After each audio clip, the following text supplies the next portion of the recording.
Good morning, my beautiful people. Welcome back to my channel. It's your girl Nikki, and today we're going to be doing a hair series or another installment in the hair series where I go from a bald eagle to flourishing locks. So yeah, if you like my content, please go down to the comment section below and leave a heart, leave a thumbs up, leave a smiley face, anything. Any engagement will help me a lot. It'll help the YouTube algorithm to put me in faces of people who are just like you, who enjoy content like this. Okay, so with that said, today's video is going to be about my hair journey because we're about 1 year post big chop. So I'm going to insert some pictures of when I just did my big chop. I was natural during the pandemic, like for the first time in over 10 years. And as you all know, the pandemic was a really tough time mentally, and with nowhere to go, no one to see, it was really hard to figure out how to style my hair because a lot of wash and goes and a lot of, like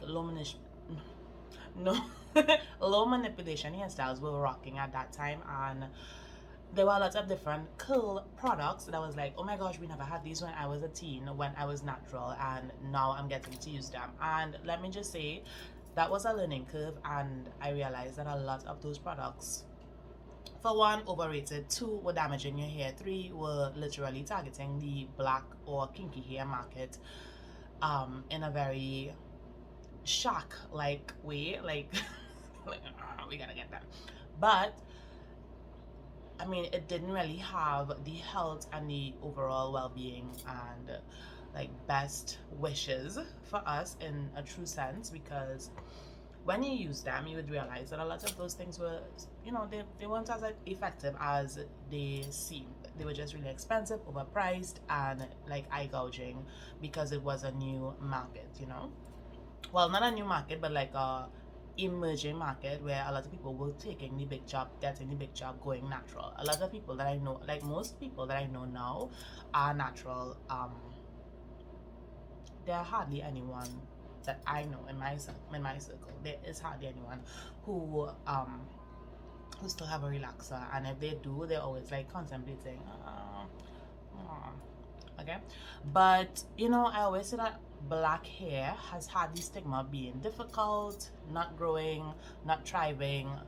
It's always so hard to deal with black hair, but I think that mindset in itself makes the hair hard to deal with, because if you approach something with a particular attitude, then it's going to self-fulfill, right? Okay, so I'm going to tell you guys what I did during my first big chop that made me want to and have to cut my hair. I wore a lot of wash and goes. So during the pandemic, that work wasn't really like booming. um, Work wasn't booming, so there was a lot of time spent in bed, spent with a bonnet on your head, or like just looking like a bum basically. And I don't know if I really gave my hair the amount of attention that it needed, but I know for sure that with the type of hair that I have, I'm very prone to single strand knots. So when you wear wash and goes and your hair rubs on your clothes or your shoulders or your skin, whatever, it tends to knot or coil around itself, causing what we call fairy knots or single strand knots, and that in itself is bad for the hair. Rubbing also causes things like split ends, general breakage. So when your hair rubs on dry surfaces or abrasive surfaces, it tends to break your hair because it's sucking the moisture from the hair and leaving the hair shaft brittle. At least the ends are the most susceptible to that type of breakage. So because the ends of your hair are the oldest parts of your hair, the parts of your hair that you need to take the most care of. So that was something that I did a lot during the pandemic. I wore my hair in a lot of wash and goes, and I mean, wash and goes are cool. I love wash and goes. There was someone who was named Natural Rain. I think she still has YouTube.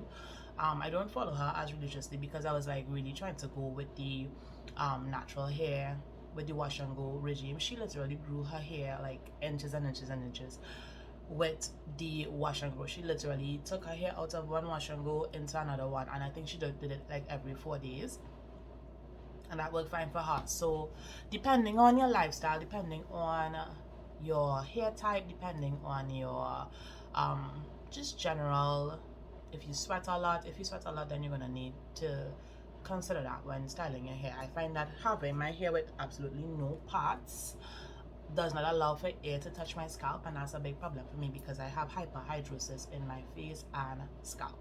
So it makes me sweat even more, especially wash and goes at a certain length. When the wash and go is able to get to, like, you know, hang time, shoulder length kind of thing, it's fine. But when it's all right here concentrated on my scalp, it's not good for me. So that's something to consider. So I would never do that again, in terms of I wouldn't religiously do wash and goes. The next thing I tried during the pandemic was a lot of mini braids. And don't get me wrong, mini braids look cool. It lasted a little bit longer than the twist, but it was really hard for me. I don't know if it's because of the type of hair that I have. It was really hard for me to take down those styles. So it broke up a lot, it burst up a lot, it got a lot of knots that I either had to cut out or like rip out. So be mindful of that. If you're doing mini twists, I suggest either like coiling the end or just maybe giving it a twist for ease of taking down. What else did I do during the pandemic? Yeah, I used a lot of different expensive products that I hated. I won't call any names because everyone is, you know, different, and some people like different things based on their hair type, etc. I don't subscribe to the hair typing, namely because as Black women we tend to have many different types of hair in our head. I have 3 types at least. I have, I would say, 4C type hair at the sides. I would say like 3C curls in the back. Maybe not 3C. Yeah, maybe 3C. Maybe 3C. And the front, I don't know. It's like just a dead curl right in the middle here. So do I treat each section of my hair differently? No. Who has time for that? Like, that's not a sustainable regime for me. So I think what is more important is knowing your hair porosity. So my hair is what I would call high porosity, and I don't have to do the water test. I already know when I put moisturizer cream type products in my hair today, by tomorrow she is parched, thirsty, dry, dehydrated. I need to like be constantly topping up the moisture in my hair. Like, my hair can suck up any amount of moisture, which I'm not mad at because that's just how it is. That's how it always has been. And if I really want my hair to look best, then I realized it just like adding moisture to it is good. Yeah, so I don't know if during the pandemic if I was really moisturizing or hydrating my hair properly, because I learned hydration of hair really comes with the wash day process. And by the time I relaxed my hair, one day I was just on the couch and I was like telling my husband, babe, I'm going to relax my hair today. And I was like, after 3 years of being natural. And he's like, are you sure? I was like, pretty sure. I'm very fed up of this hair. And he was like, okay,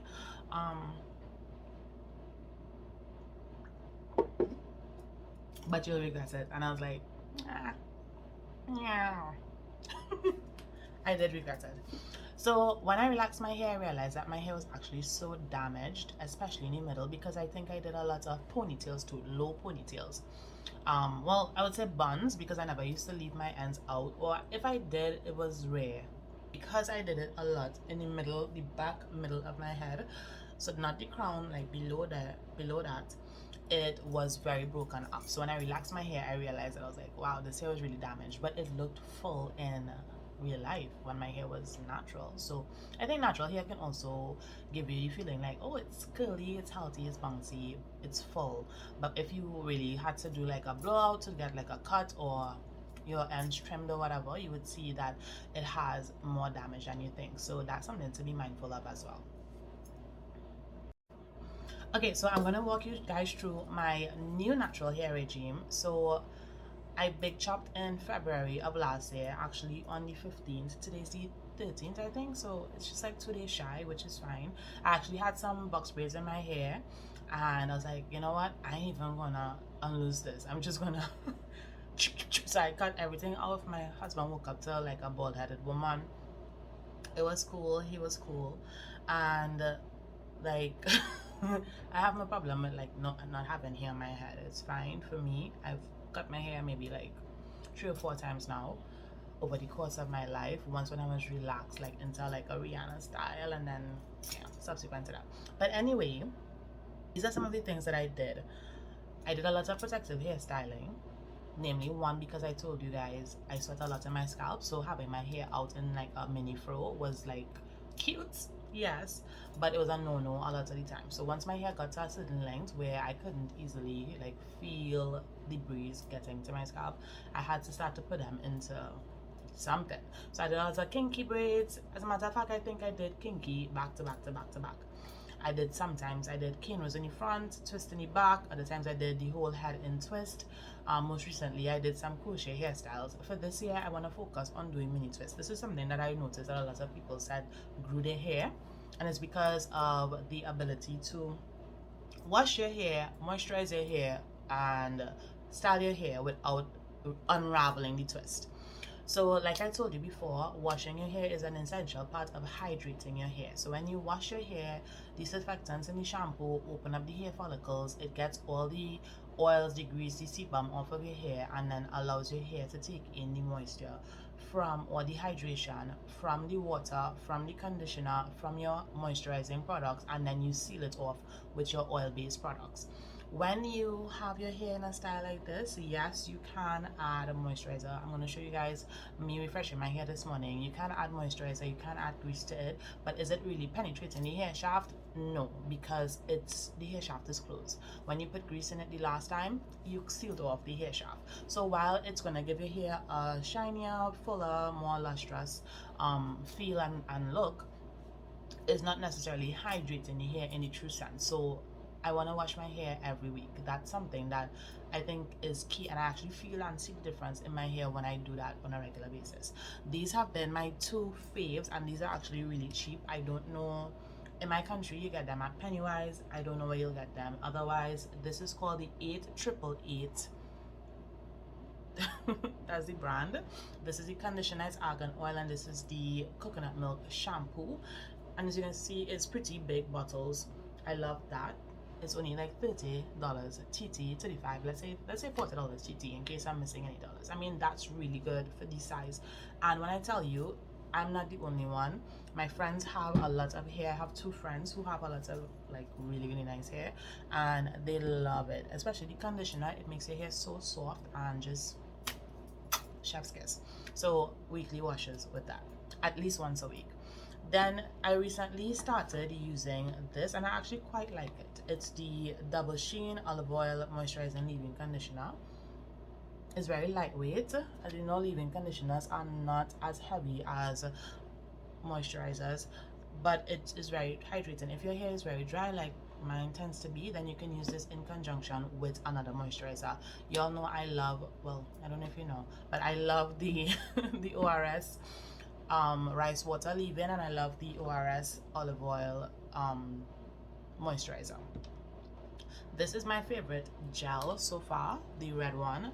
EcoStyle used to be the champion, but unfortunately they got comfortable. Whenever you get comfortable in a relationship, you drop the ball. So this is my new go-to, the red one. I like it for wash and goes. It is very thick. It feels really rich in your hands, in your palms, and chef's kiss. Another thing I swear by is having a spray bottle of water, because you always want to just be messing your hair. You don't want to style dry hair. You don't want to manipulate dry hair. You don't want to comb through dry hair. You don't want to style. You don't want to do anything with your hair dry.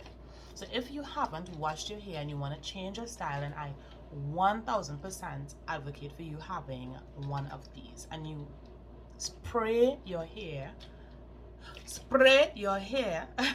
until the comb, your fingers, whatever, glides through it. You need moisture. You need, I mean, you can't like just rake through your hair with no lubricant. That's not cool. This is a very recent purchase. This is a very recent purchase. Why can't I say purchase? I buy this recently. I buy this and I love it. Vatica Naturals Enriched Coconut Hair Oil.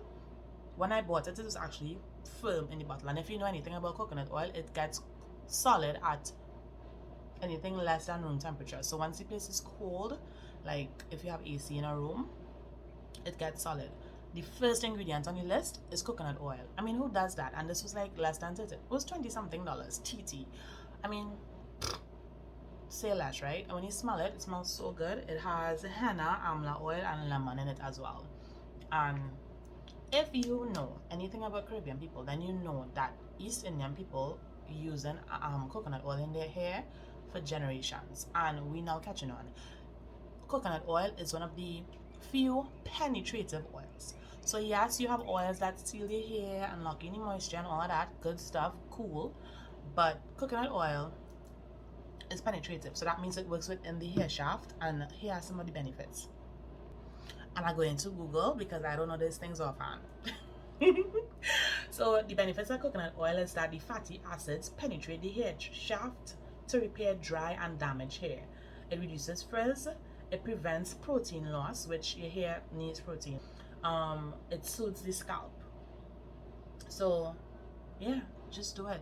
Don't ask more questions. Get a coconut oil. You could use the cold pressed coconut oil. You could go and get one of these Vatica coconut oils. Like I said, it's really affordable. Get it.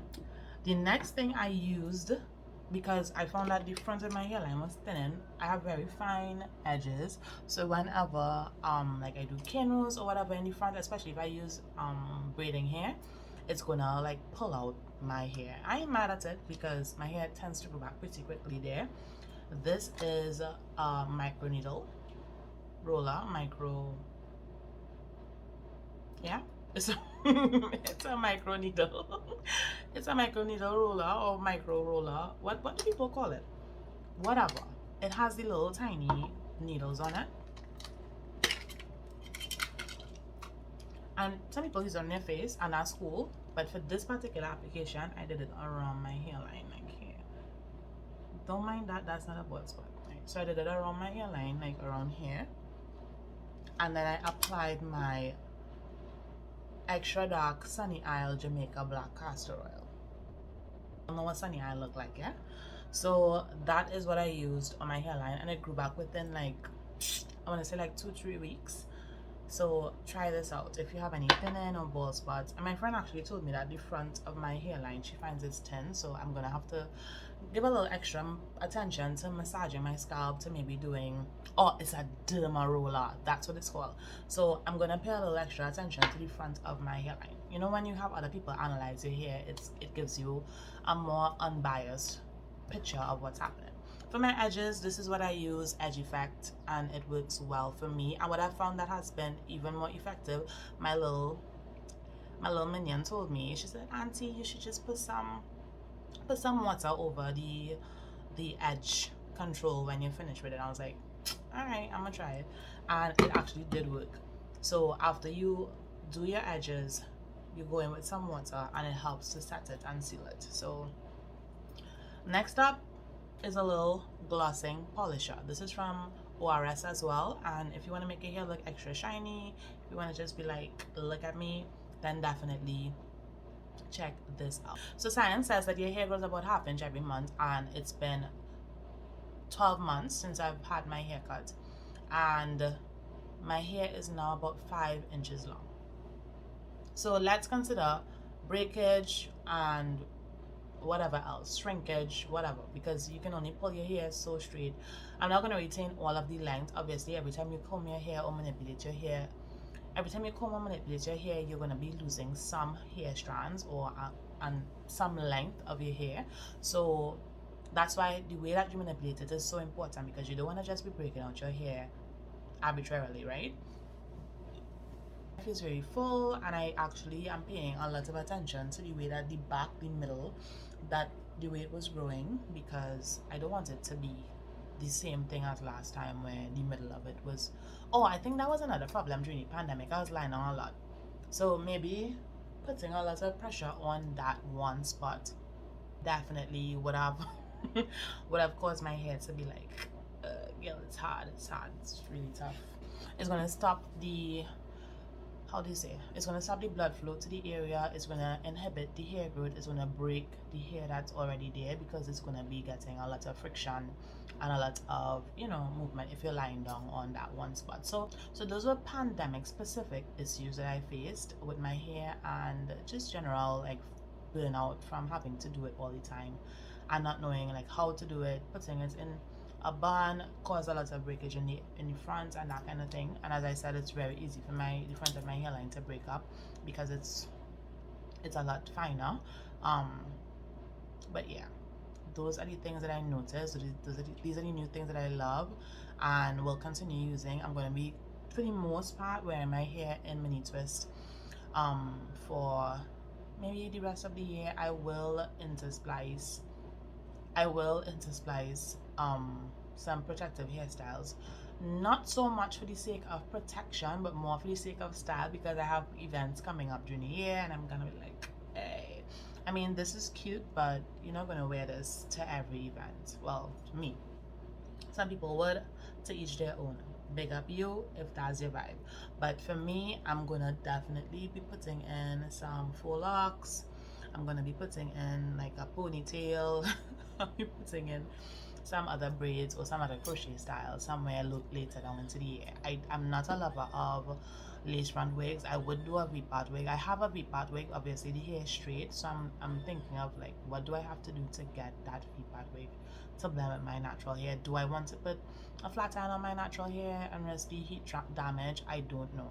But anyway, this is where I've reached in my journey so far. If you can resonate with any of the tips that I left today, please leave a comment in the section below. Please insert any hair tips that have worked for you, any ingredients that have worked for you, anything, any particular regime that has worked for you over the years, and let me know anything that you would like to see in future videos, particularly about hair. I'm gonna make another video soon with some DIY recipes, because I always think when you do things for yourself in the kitchen, especially things that you can eat, you put it in your hair, on your skin, you're gonna glow. So I'm thinking, okay, I have a few recipes in mind. I'm definitely gonna make a batch of those things soon to share with you guys. Okay, so that's it for now. Thank you for watching my video. Love you guys. See you in the next one.